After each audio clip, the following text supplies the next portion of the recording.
आपसे संघर्ष तब तक करता रहूंगा जब तक कि आपकी स्मृति लौट नहीं आती श्री हरिनारायण। और मुझे पूर्ण विश्वास है ऐसा अवश्य होगा।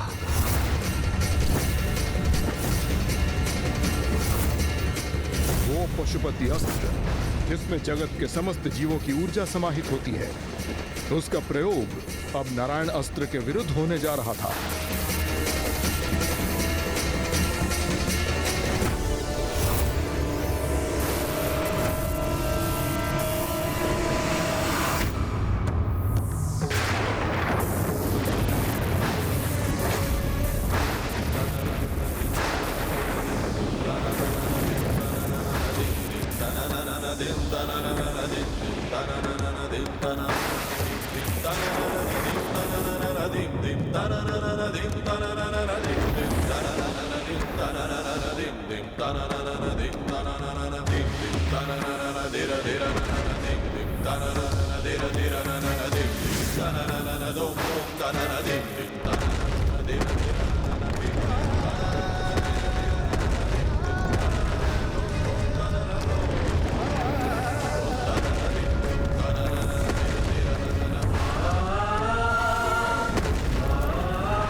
पहुंचने में विलंब तो नहीं हो गया? वो सर्वनाशी युद्ध आरंभ तो नहीं हो गया?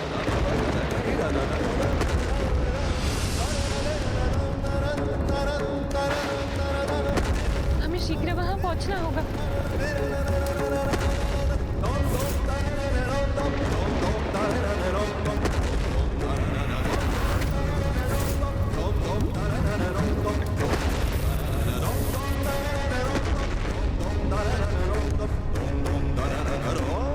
प्रभु की ये कैसी लीला है जो मेरे लिए सर्वथा अकल्पनीय है, वो कैसे घटित हो रहा है आज।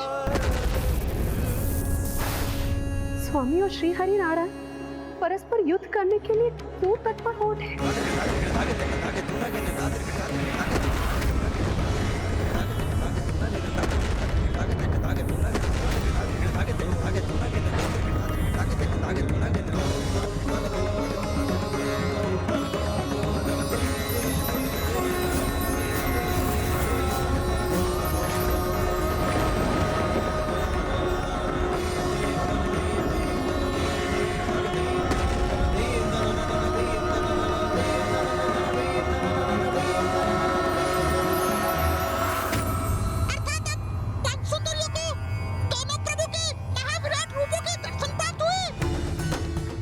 मूषक जी, क्योंकि उनके भीतर के अंतिम दो विकारों अर्थात मद और मात्सर्य अर्थात ईर्ष्या के भाव के भी नष्ट होने के कारण उनका हृदय अब सर्वथा पावन हो चुका था। और ये सत्य है कि जिनके भीतर ये विकार होते हैं वो तो किसी में भी प्रभुत्व के दर्शन करने में असमर्थ रहते हैं, और जो अपने सभी विकारों से मुक्त हो जाते हैं उन्हें कण कण में प्रभु के दर्शन प्राप्त होने लगते हैं।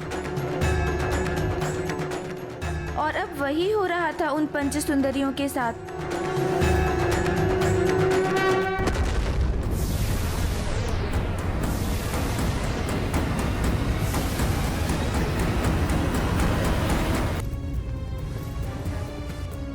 ये कैसी ईर्ष्या, कैसे मात्सर्य के प्रभाव में आ गए थे हम, जो हमने अपने अंदर ही स्थित देवी लक्ष्मी के प्रभु को ही नहीं, जगत से उसके पालनहार को छीनने का पाप किया। प्रभु को पाकर भी उन्हें पूर्ण रूप से पाने में असमर्थ रही हम, और प्रभु से जो पुत्र हमें प्राप्त हुए थे उन्हें भी हमने खो दिया। देवी पार्वती ने सत्य ही बोला था। हमने स्वयं ही अपने विनाश को आमंत्रण दिया है। जिस प्रकार स्वार्थ से की गई सहायता पुण्य नहीं होती, उसी प्रकार छल से प्राप्त किया गया वरदान तप का फल नहीं होता। हे देवी पार्वती, हमने पूर्व में आपका सुझाव स्वीकार नहीं किया, इसके लिए हमें क्षमा करें। हमारी पूर्व की मूर्खता, हमारे अहंकार, हमारी ईर्ष्या, हमारे अनुचित मोह के लिए हमें क्षमा करें। इस अनिष्ट को भी रोकने में हमारी सहायता करें देवी, हमारी सहायता करें। हमारा ये करबद्ध निवेदन स्वीकार कीजिए देवी, स्वीकार कीजिए देवी। मैंने तो पूर्व में ही कहा था, ऐसी भूल मत कर और अपने दोष के लिए प्रभु से क्षमा मांग। मुक्त कर दो श्री हरि नारायण को अपने वरदान के बंधन से और लौटा दो उनको उनकी अर्धांगिनी देवी लक्ष्मी।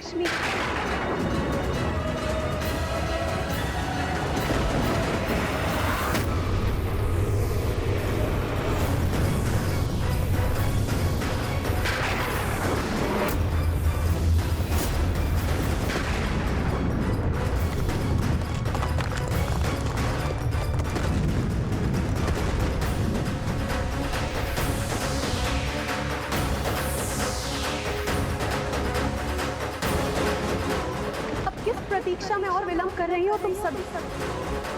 लौटा दो श्री हरि नारायण को देवी लक्ष्मी, मुक्त कर दो उन्हें अपने बंधन से।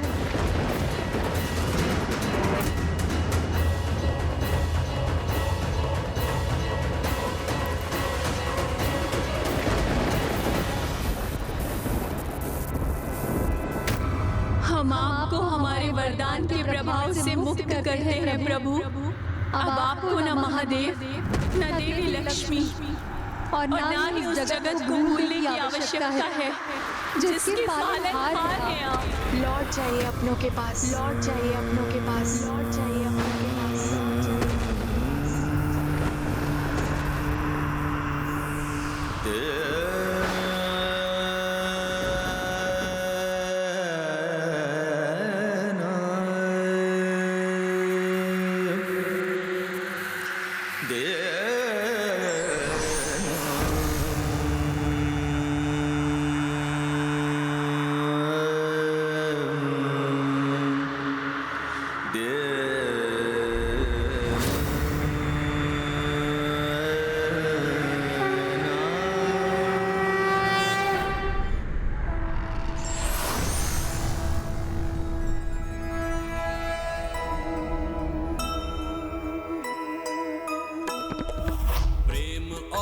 भक्ति का अद्भुत ये नाता,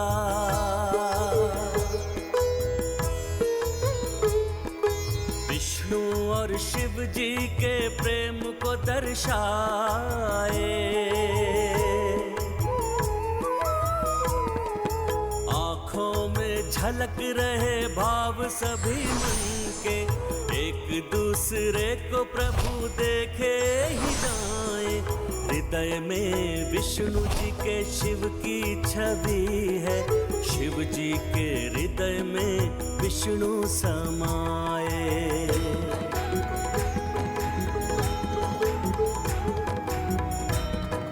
महादेव नारायण,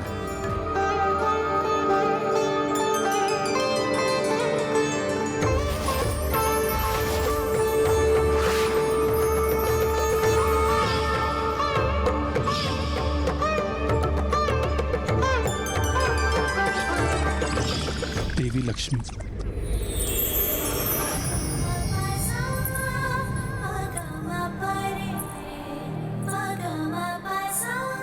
स्वामी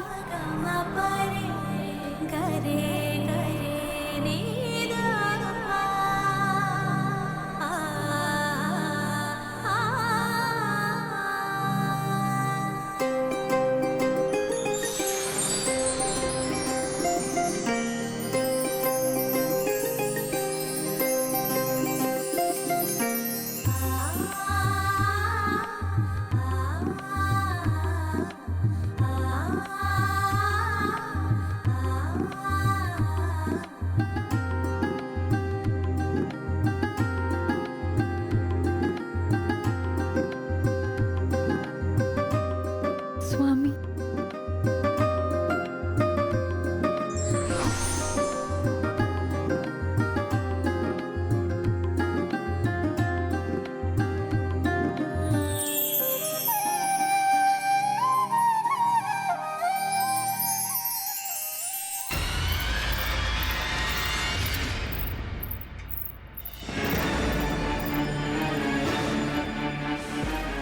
जहाँ हमें आपकी भक्ति में लीन होना चाहिए था, वहीं हमने आपसे अनुचित मोह किया।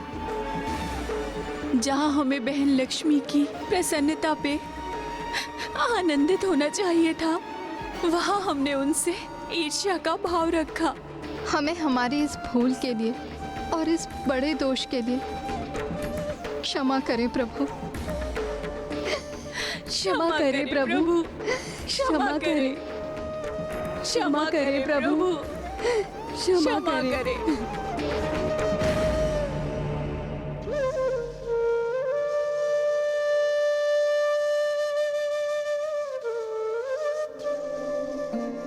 अब तो आप सभी को मात्र महादेव ही क्षमा कर सकते हैं।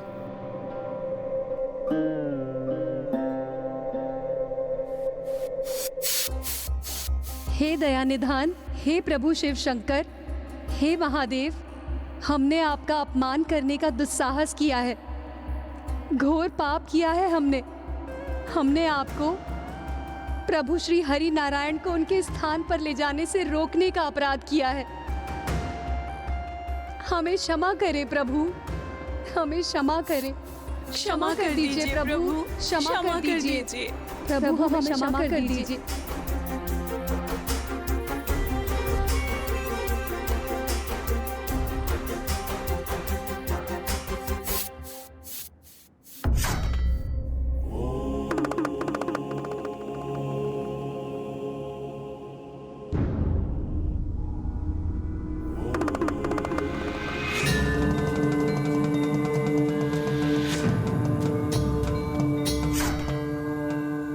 जो अपना नहीं पराया हो, उसके प्रति मोह का अर्थ मात्सर्य अर्थात ईर्ष्या, और मात्सर्य का अर्थ तो विनाश ही है। प्रत्येक जीव को इसका सदैव ध्यान रखना चाहिए, क्योंकि जब भी ईर्ष्या का जन्म होता है तो वो ईर्ष्या सर्वनाश के साथ ही मिटती है।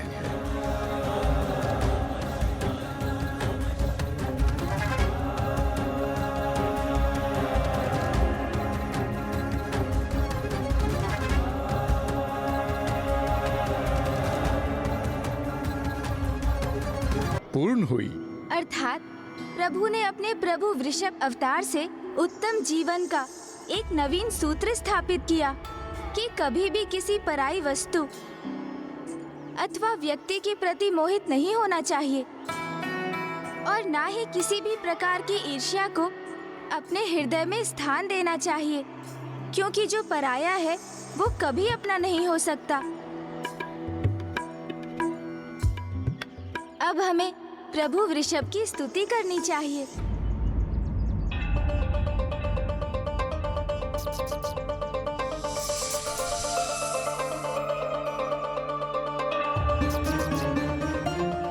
गौरीपुत्र, मूषक जी स्वयं छोटे आकार के हैं, उनका हृदय भी छोटा ही है, इसलिए कदाचित हमारे द्वारा प्रभु की स्तुति के उपरांत जब प्रभु यहाँ प्रकट होंगे तो उनके इतने उग्र अवतार के दर्शन करने से वो विचलित न हो जाए। गौरीपुत्र, मूषक जी ने तो कोई भूल नहीं की है लंकेश, इसलिए प्रभु के किसी भी रूप में उनके दर्शन करने में मूषक जी को तो कोई भय नहीं।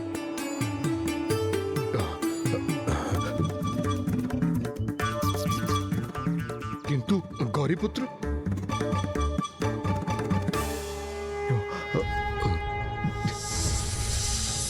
त्रयंबकं सदाशिवं नमामि हे उमापति जय नीलकंठ जय अनंत नमोस्तुते नमोस्तुते। हो भोलेनाथ भक्त के हो कष्ट से निवारते, ये सृष्टि सारी संकटों से शिव ही है उबारते। ओम नमः शिवाय, ओम नमः शिवाय, ओम नमः शिवाय, ओम नमः शिवाय, ओम नमः शिवाय, ओम नमः शिवाय। जो भक्त के आह्वान को विष्णु जी पाताल लोक गए, वरदान वश हो स्त्रियों के संग ही रहने लगे। सुनकर आकर शिव जी ने अवतार वृषभ का लिया, वध करके विष्णु पुत्र का कल्याण जग का है किया। ओम नमः शिवाय, ओम नमः शिवाय, ओम नमः शिवाय, ओम नमः शिवाय। प्रणाम प्रभु। प्रणाम प्रभु।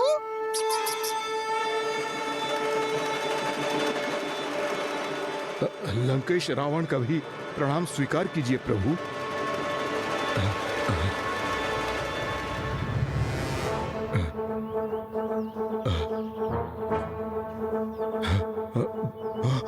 रावण, आपको मुझसे भयभीत होने की कोई आवश्यकता नहीं। मैं प्रभु के आत्मलिंग को आपसे लेने नहीं आया हूं। मैं भयभीत नहीं हूं प्रभु, क्योंकि मुझे ज्ञात है कि मेरे प्रभु के आत्मलिंग को मुझसे कोई नहीं छीन सकता।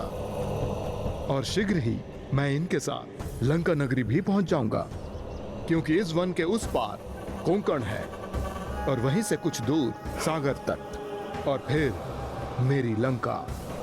आज के सूर्यास्त के पूर्व ही ये लंकेश अपनी नगरी में होगा। आप भूल रहे हैं लंकेश, तट के निकट पहुंचने पर भी नौका का डूबना संभव है, और फिर यहाँ जो कुछ भी पराया है वो तो पराया ही रहता है।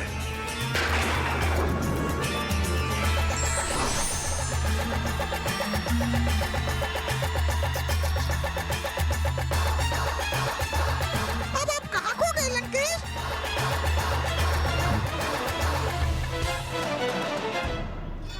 आप ऐसे स्तब्ध क्यों रह गए लंकेश? मूषक जी ने तो आपसे मात्र इतना ही पूछा कि आप किन विचारों में डूब गए। मेरे विचार से गौरी पुत्र, अब यहाँ मूषक महाराज का कार्य संपन्न हुआ, इसलिए अब इन्हें यहाँ से लौटना चाहिए, अन्यथा ये हमारी गति मध्यम कर देंगे और मुझे शीघ्र लंका पहुंचना है।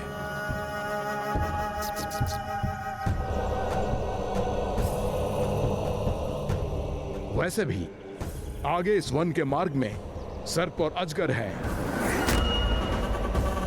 तब तो आप दोनों ही आगे बढ़िए, मैं स्वयं ही लौट जाता हूँ।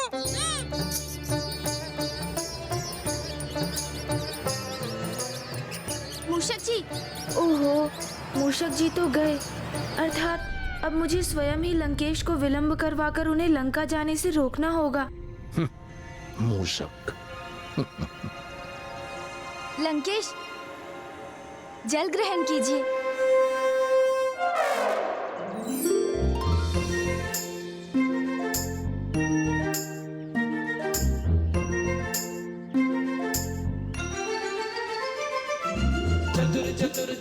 क्या हुआ गौरी पुत्र, अब आप कहाँ खो गए? मैं तो बस इसी को लेकर चिंतित हूँ लंकेश, कि कहीं प्रभु वृषभ के वचन सत्य ना हो जाएं। किंतु आप तो उन्हें लेकर तनिक भी व्यथित नहीं।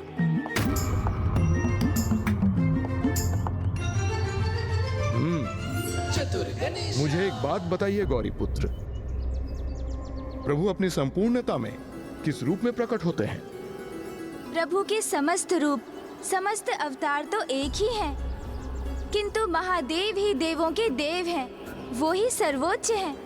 उचित कहा आपने, क्योंकि वो ही महानतम हैं। और अब ये भी बताइए मुझे कि संसार में प्रभु का महानतम भक्त कौन है? महादेव के महानतम भक्त लंकेश, परशुराम जी।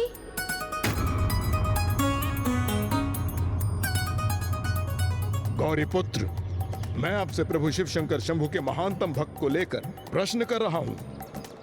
ओह, वो तो भक्त मार्कंडेय हुए लंकेश। उचित है, ऋषि मार्कंडेय प्रभु के महान भक्त अवश्य हैं, किंतु मैंने तो उनके महानतम भक्त के विषय में पूछा था, जो मैं हूँ। और प्रभु के महानतम भक्त के साथ कुछ भी अनुचित कैसे घटित हो सकता है? इसलिए मुझे कोई चिंता नहीं। अवश्य।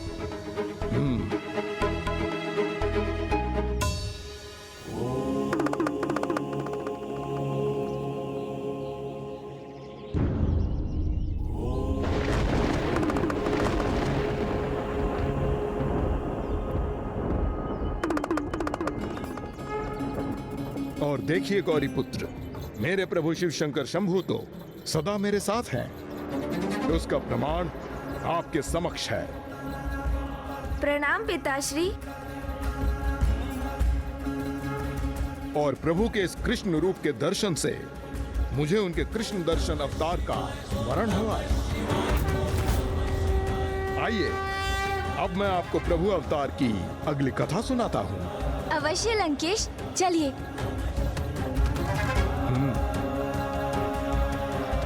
वो कृष्ण दर्शन अवतार जिन्होंने जगत को ये सीख दी कि कभी किसी वस्तु अथवा यहाँ तक कि स्वयं अपने पुण्यों के प्रति कोई आस्तिक नहीं होना चाहिए। ओम नमः शिवाय, ओम नमः